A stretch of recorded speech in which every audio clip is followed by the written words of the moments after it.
I never thought I'd see the day Kody turned on Robyn. In front of a judge. That's what Meri muttered under her breath, barely able to hold back tears, as she sat in the back row of the courtroom beside Janelle and Christine. All three ex-wives had come, not to support Kody or Robyn, but to finally witness the unraveling of what they'd always felt was a one-sided love story. The air in the room was tense. Even the courtroom atmosphere was more dense than normal. Police officers stood guard by the doors. A handful of reporters huddled outside, hoping to get a glimpse of the notorious sister wives drama behind closed doors. At its center, Robyn Brown sat, wearing a simple dark blue dress, hair neatly tucked away, hands shaking in her lap. Her face was white, eyes sunken, makeup gently smudged. She was a woman who hadn't slept in months. She hadn't, because 3 months prior, her world had begun to fall apart. 3 months earlier. It started on a rainy Thursday morning. A knock at the door, a manila envelope. Legal papers. Kody had initiated divorce proceedings. No call, no notice, no we need to talk. Robyn was paralyzed in her living room, clutching the envelope as her children played in the background upstairs. She opened the papers and promptly fell onto the floor, struggling for air. "He's my legal husband," she gasped, holding her chest. "This isn't happening. He can't do this." Later that night, sobbing against the shoulder of her eldest daughter, Robyn called a good friend and wept. "How could he just discard me like this? After everything I sacrificed, after everything I shielded him from?" She had no idea that Kody had been plotting this in secret for weeks, perhaps even months. He had met with lawyers. He had talked with producers. And to her greatest shock, he had contacted Christine. Kody's Breaking Point fans and family members alike had long speculated about Kody and Robyn's relationship. The instant she joined the family, it was apparent she wasn't merely the fourth wife, she was the beloved. Christine had spoken out. Janelle had stepped back due to it. Meri had emotionally collapsed under its pressures. Robyn always played dumb. She had complained she never wanted to be the preferred wife, just to be equal. But the optics, they spoke volumes. And now, Kody, who had once screamed on national television in defense of Robyn's honor, was the one exiting. "My client has suffered years of manipulation, blame shifting, and emotional dependency," his attorney wrote in the divorce petition. "He feels alone. This relationship is no longer healthy." Kody's lawyer read the words out loud at an initial hearing in court, his tone cold and surgical. "This is not something Mr. Brown did lightly. But the emotional cost of this relationship has reached a breaking point." Robyn, across the room, shook her head in slow motion. Her eyes welled with tears, but her lips remained sealed. The courtroom tension builds. And now, as the formal court date had arrived, the courtroom was more like a family wake than legal case. Christine sat rigidly, arms crossed, face stone, but eyes monitoring every action. Janelle wore reading glasses held on her nose, scanning through a printed statement she'd been requested to create. Meri sat between them in silence, her hands tightly folded in her lap. They were all here, because each of them had gotten a subpoena, not from Kody, but from Robyn's lawyer. She needed them to testify, not against her, but as character witnesses to establish Kody's emotional volatility, his detachment, his coldness in the months preceding the filing. But they weren't here to lie. They were here to finally speak the truth.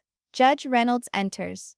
When Judge Carla Reynolds stepped into the courtroom, her eyes swept over the faces before her. She wasn't merely looking at a husband and wife. She was looking at more than 2 decades of mutual lives, 18 children, public shame, religious scandal, and now betrayal. She gazed first at Kody. His face had altered. He appeared older, his curls gray, face more weathered.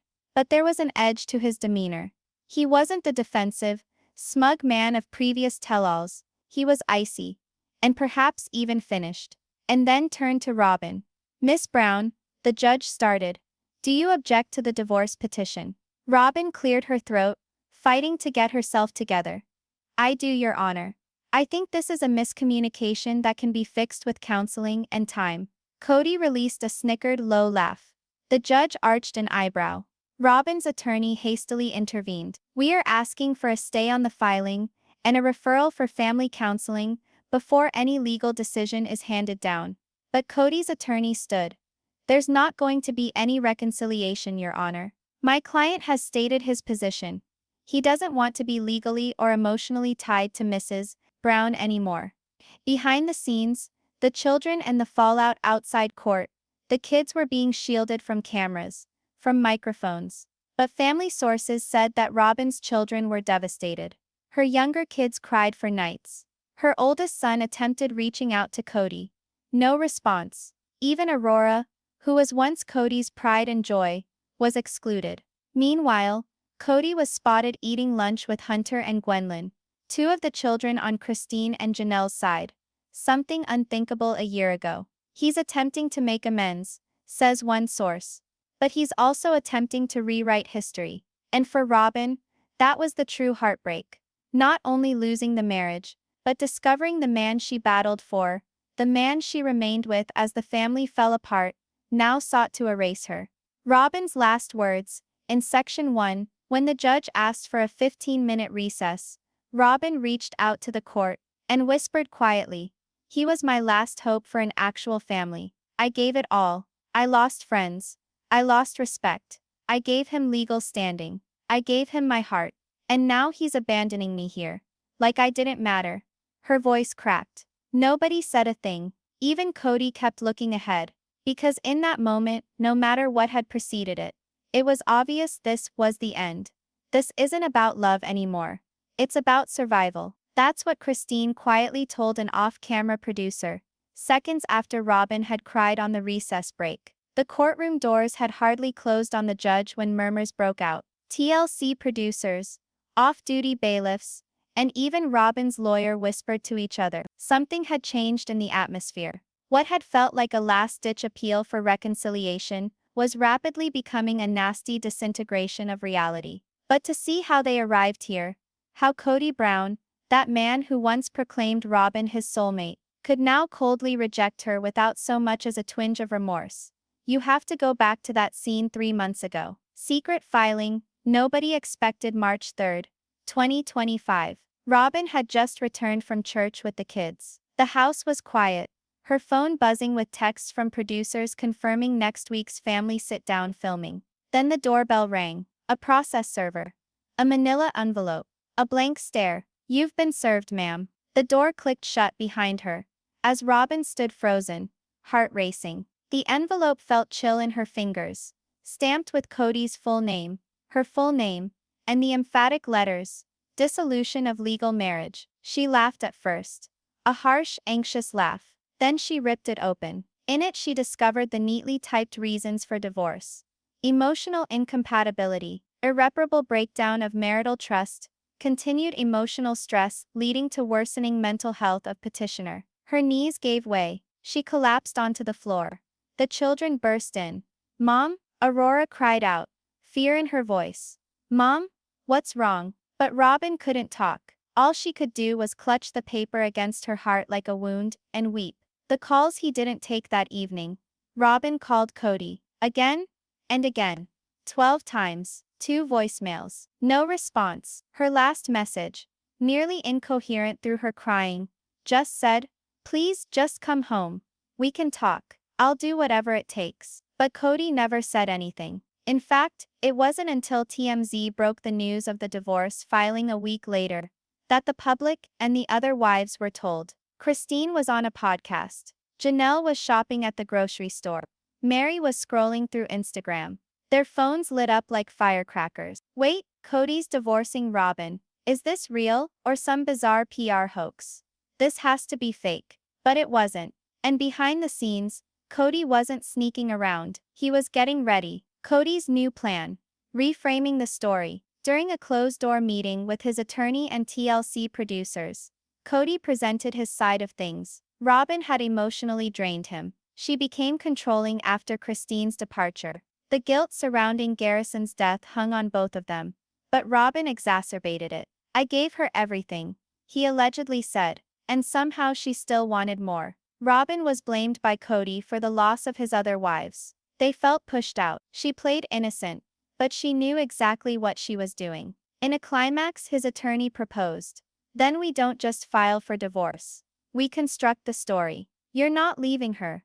You're rescuing yourself. That's when divorce language turned pugnacious. Adjectives such as manipulation, emotional dependency, and toxic codependency were carefully selected. Kody wanted to change the public image, from faithful husband gone rogue to broken man escaping a trap. Robyn's counterattack. Paper trails and broken promises. Robyn wasn't going down without a battle. She retained her own lawyers and started rounding up everything. Emails illustrating how Kody took her into counsel on family matters. Texts in which Kody professed love and devotion, even weeks prior to filing bank statements, documenting that she contributed to paying off debts on his side of the family. Handwritten letters by the children declaring Kody the best dad in the world. She sorted them into folders, marking each one by year. To her, this was not just a divorce. This was betrayal of everything she gave up. He said I was his forever. She cried during a legal prep session. He said he'd never leave. He said I saved him. Her lawyer was preparing an emotional appeal to the court. My client entered this legal marriage in good faith. She endured the public glare. She stood by Mr. Brown as he lost his other wives. She wore the emotional weight of a fractured family. And now he wants to toss her aside like she was nothing. It wasn't just legal. It was spiritual, emotional, and symbolic. The wives' private reaction. When the news broke, Christine was the first to speak publicly. I don't want this for anyone, but I'd be lying if I said I didn't see it coming. Janelle shared a mysterious quote on her Instagram story. When someone shows you who they are, believe them the first time. Meri, to everyone's surprise, remained silent, but sources close to her explained that she felt numb. He tore us all down over Robyn, Meri supposedly said to a friend. And now she's getting the same blade to the back. Back in the courtroom, Robyn breaks down. The judge came back from recess and brought both sides to order. Robyn stood. Your Honor, she asserted, her voice trembling.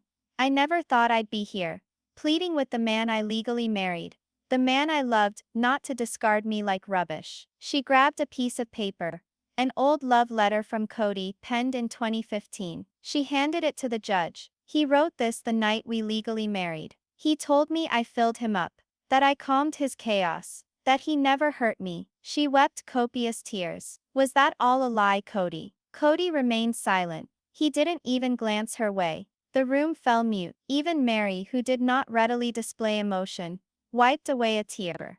Cliffhanger conclusion. To Section 2.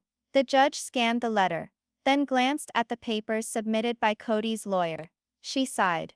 This court does not sit to determine who loved harder and hurt whom. This court sits to decide whether a legal marriage may or should be dissolved. But you could feel it. The weight of all that emotion. The years of fidelity, deceit, and nested hurt were seated in that courtroom like specters. And just before recess was called again, Christine leaned toward Janelle and whispered, "This isn't just a divorce. It's his final betrayal. I didn't destroy the family. I gave it everything." Her voice was cracking as she said it. Robyn Brown, softly spoken and reserved for most of the time on the show, was now facing open court with a shake in her voice and a blaze in her eyes. This was not the same woman viewers had witnessed sobbing in secret behind closed doors on the couch during confessionals. This Robyn was fighting to stay alive. The courtroom turns into a battlefield. Judge Reynolds granted the floor to Robyn, and for the first time that day, Robyn stood upright. Her attorney took a step back. She wished to speak on her own behalf. She put down a small blue folder on the witness stand. Inside, a timeline of things: family group texts, voice messages Kody had left on her behalf, budget spreadsheets from when she financially supported Meri, and printed screenshots of Kody's loving texts, sent only weeks prior to the divorce filing. I want the court to know the truth, she said. Kody didn't wake up and decide he wanted out. He's rewriting history to make me look bad, so he can get out scot-free. She breathed in. But I won't let him. The receipts Robyn brought to court. Robyn presented it all to the judge and courtroom. Exhibit A, a 19-day pre-filing text from Kody. You're my safe space. I'd be lost without you. Exhibit B, Bank statements showing $16,000 withdrawn from her personal savings to help Kody pay off overdue taxes and legal fees from a family-owned LLC. Exhibit C. A letter she wrote to TLC producers in 2023, begging them to let Kody take a break from filming because he was mentally unstable and grieving. Exhibit B.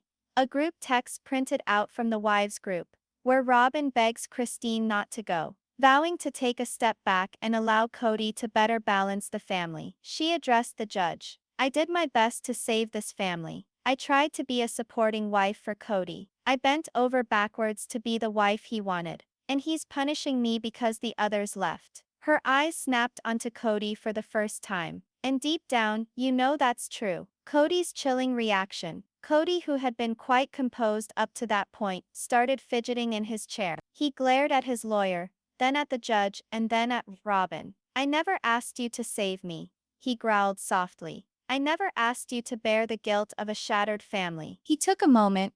"And if I said things I didn't mean, it was because I was trying to survive too." But Robyn wasn't impressed. Her expression turned cold. "You let them blame me. You stood by while the others called me the homewrecker. And now you're joining them?" A gasp moved through the room. Even Meri looked up from her lap. Robyn shifts the blame to Christine. In a stunning turn of events, Robyn's focus shifted to Christine, who sat next to Janelle. "You quit on him first. You gave up, and you blamed me so you could leave in good conscience." Christine arched her brow, but remained silent. "You were jealous the instant you became part of the family. You never gave me a chance." The courtroom was on hold. Janelle leaned forward, prepared to intervene.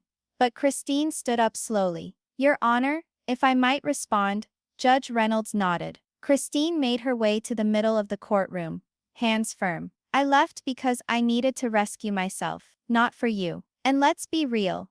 Kody lost love for all of us far before he married you. You just gave him permission to pretend otherwise." A second gasp. Even the court stenographer broke for a beat. The judge takes control. Judge Reynolds banged the gavel twice. "Let's get back to the legal proceeding.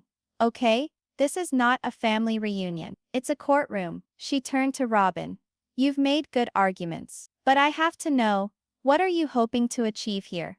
Robyn didn't wait. "I need this divorce suspended. I need mediation, counseling. I need an opportunity to mend what's broken. Because this marriage was never simply about Kody and me. It was about our children, our religion, our covenant." There was silence once more. But the judge's expression did not change. Enter Logan, the silent witness. Just as the judge was about to speak, the doors of the courtroom slid open quietly, and in strode Logan Brown, Kody's eldest son. Everyone's attention shifted. Even Kody seemed startled. Logan hadn't given a public comment about the family in years. But here he was, striding down the aisle, peacefully approaching the court clerk to be sworn in. "My name is Logan Taylor Brown," he asserted. "And I have something to say." Logan testifies. "This isn't just a marriage. This is a pattern." Logan's voice was firm, resolute, detached. "Watched my dad leap from one relationship to the next. Emotionally unavailable, defensive, closing people off the instant they disagreed with him." He turned to gaze at Kody. "You didn't simply leave Robyn, Dad. You left all of us years ago." Kody sat stiffly, locked jaw. Logan went on. "Robyn is not perfect, but she fought for you. She stood with you when nobody else would. And now when she's down, you're walking away. That's not love. That's cowardice." Meri broke into tears. Christine nodded, speechlessly. Even Robyn hid her face in her hands. The final plea as Logan descended.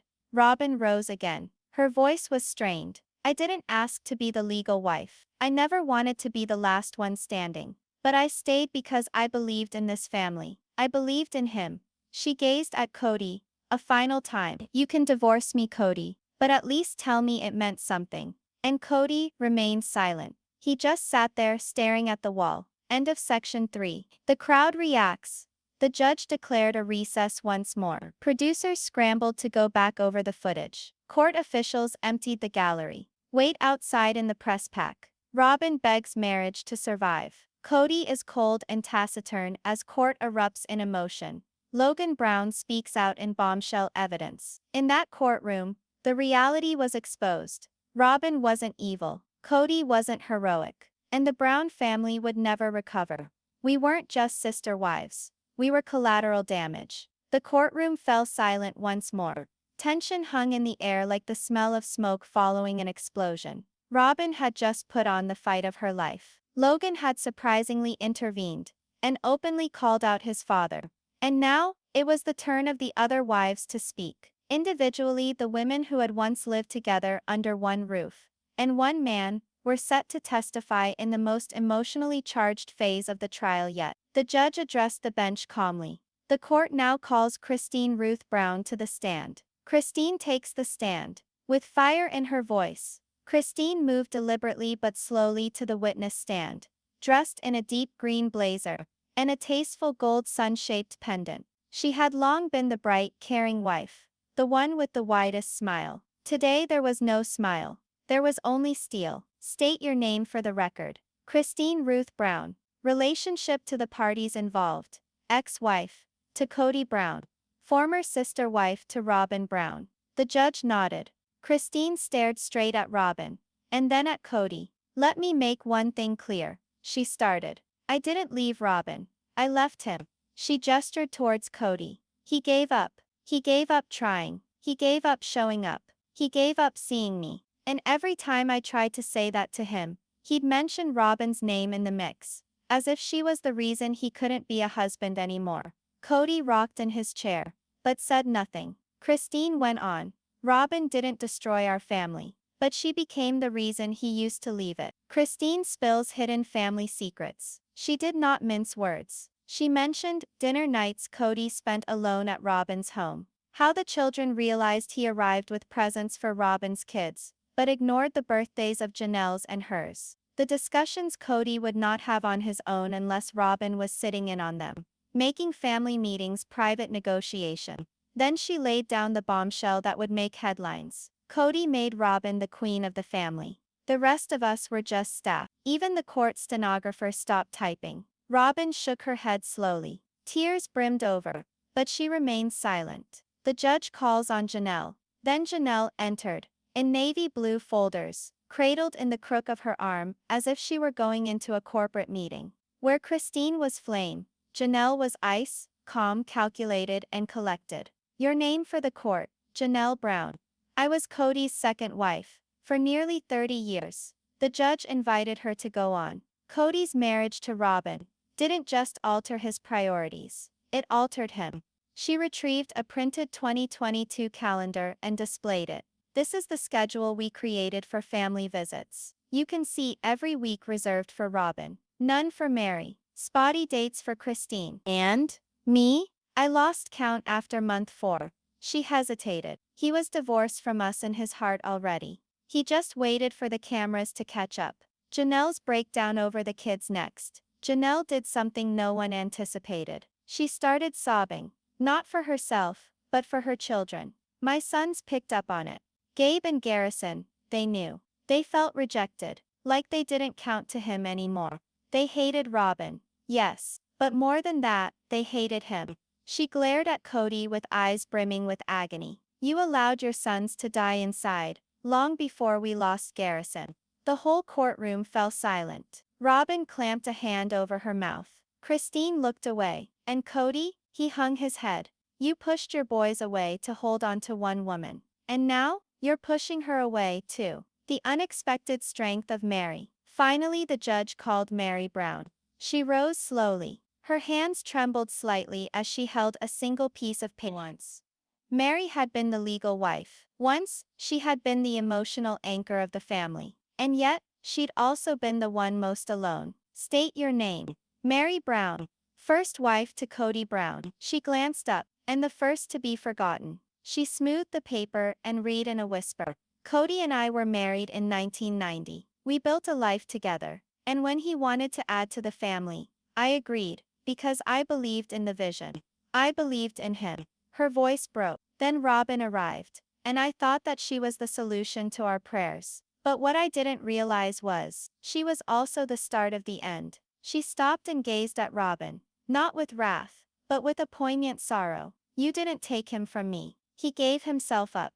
The judge has heard enough. Judge Reynolds settled back in her chair, absorbing the depth of the three deposition. What she had just been told was not merely about a broken marriage. It was about years of neglecting emotions, generational trauma, religious expectation, children raised in chaos, and three women finally telling their truth. After decades of silence, she folded her hand. The testimony presented gives a larger context of emotional harm that goes beyond the two individuals mentioned in this divorce. She breathed deeply. But although the emotional damage is evident, the question of law is, does Mr. Brown have a right to end this marriage? She addressed Robyn directly. Mrs. Brown, are you still fighting the divorce? Silently sobbing, Robyn stood up. She gazed at the room, at Christine, Janelle, Meri, at the crowd in the gallery who had witnessed her at her worst and best. Then, at Kody, and she breathed barely above a whisper. Yes. End of section 4. The moment before collapse. The judge nodded. Then we proceed. Kody leaned in and whispered to his attorney. Christine wrapped her arm around Meri. Janelle breathed deeply. And Robyn, alone now in all ways, returned to sit at her table, holding the paper Kody used to sign to make her his wife. The courtroom felt dense. The atmosphere was heavy. And yet, the greatest shock awaited. Because what Kody did next would leave everyone stunned. He chose himself and left them all behind. The courtroom was silent. Even the air seemed frozen. Robyn had just whispered the word no one expected. Yes, I'm still contesting the divorce. Despite everything, Kody's abandonment, the legal filing, and the brutal testimonies from Meri, Christine, and Janelle, Robyn still wanted to hold on to the marriage, to the mayor, to the dream. But Kody Brown had other plans. A man transformed beyond recognition. Kody sat frozen in the defendant's table, his eyes blankly focused on the courtroom floor. His fingers were intertwined tightly, jaw set, lips parched. Everyone waited for him to say something. Even the judge. He finally rose, slowly, adjusted his coat, made his way toward the middle of the courtroom, not to the stand, not to the door, but to stand in front of Robyn. The judge raised an eyebrow. The bailiff advanced. Mr. Brown, do you have a statement? Kody nodded once, and then in a low, even tone, he started. Kody's last words to Robyn. I loved you. I did, and I thought you loved me too. He held her gaze. But somewhere along the way, we lost being partners, and I became your prisoner. Gasps rang out across the gallery. You weren't only my wife. You were my sole source of validation. My therapist, my conscience, my jailer. I ceased being a man and turned into your puppet. Robyn blinked rapidly. Her body leaned, as if the ground she stood on had shifted. You led me to believe the other wives envied me, that they didn't comprehend me, that you alone cared for me. He took a step closer, but what we actually did was leave me isolated. The courtroom was silent. Even Meri and Christine seemed dumbfounded. I woke up one morning, and I knew everyone else had gone, and I was all that was left with you, and I wasn't happy. He glanced at the judge. So I filed, and I'm not going to take it back. Robyn breaks down. Robyn finally stood, shaking. Her face was wet with tears. You're lying, she said. You're only trying to get out from under the guilt. Don't shame me because you destroyed the family. Kody's voice didn't rise. It remained calm, almost too calm. I didn't destroy the family. I just stopped pretending it was intact. Robyn's sob reached the level of a wail. She slumped into the chair behind her, the same chair where she had grabbed onto when she had first received the divorce papers. You promised me forever. Kody's response was icy. I lied. To you. To myself. To everyone. The judge makes the final decision. Judge Reynolds had heard enough. She straightened her papers, surveyed over the bench, and declared firmly, based on the plaintiff's initial filing, and on statements made today, this court finds irreconcilable differences have been established clearly. She faced Robyn. Mrs. Brown, the court acknowledges your emotional protest, but there is no legal grounds to stop this divorce. A pause. The marriage between Kody Brown and Robyn Brown is hereby dissolved, effective immediately. The gavel fell, and like that, it was done. Kody walks out. Kody didn't hang around to talk to the press. He didn't shake hands. He didn't even look at Robyn once more. He reached for his coat, nodded briefly to his attorney, and walked out of the courtroom doors. No fanfare, no apology, just distance. The man who had once boastfully described himself as patriarch of a plural family had just divorced the remaining woman and abandoned everyone in his wake. Robyn left with nothing. Robyn remained stuck in her chair well after the courtroom had emptied, her face ashen, her mouth hanging slightly ajar. The same woman who had once said she was brought into the family by divine guidance. Now the sole one legally left in shambles. Christine walked out arm in arm with Janelle. Meri gave Robyn one long conflicted look, then left without a word. And Robyn? She whispered into her hands. Now I'm the one he abandoned. Outside the courtroom, reactions pour in as news broke. Media flooded social platforms. TLC's official statement was vague, citing deeply personal family matters. But fans weren't shy. Robyn played the long game and lost. Kody finally grew weary of the throne he constructed for her. How the mighty have fallen. All those tears weren't for the family. They were because her control was slipping. Even a few of the Brown children shared cryptic messages on Instagram.